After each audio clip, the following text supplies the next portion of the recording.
tu te compares à quelqu'un ou que tu jalouses quelqu'un, c'est comme si tu étais en train de piétiner toi-même ta propre vie et ta propre destinée. Chacun a une vie, chacun a un parcours. Peut-être que dans le parcours de cette personne qui est riche, qui a de l'argent, qui a une certaine position, il a eu des batailles à mener. Mais toi, dans ton parcours, peut-être que ces batailles-là, tu n'auras pas à les mener, mais il y a d'autres choses que tu auras à faire. Tout le monde a un parcours totalement différent pour avoir une situation totalement différente. Concentre-toi sur ton parcours et ne jalouse personne. Ne vois pas que même si tu veux devenir comme quelqu'un, ne te dis pas que j'ai envie de devenir cette personne. Peut-être que Dieu ne m'aime pas, c'est moi Dieu n'aime pas, moi je suis trop nul, en fait moi je suis encore dans le péché, tout ça. Non, arrête de dire ça.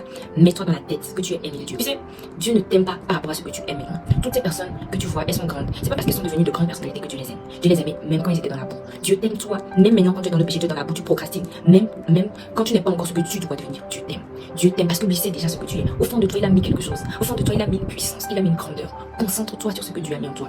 Concentre-toi sur l'amour que tu te portes. Quand tu te dis que Dieu ne t'aime pas, tu fais du mal à Dieu. Parce que Dieu t'aime plus que toute chose. Dieu t'a considéré, Dieu t'a élevé. Il faut maintenant que tu en prennes conscience et que tu marches selon cette élévation et cet amour. Sois libre.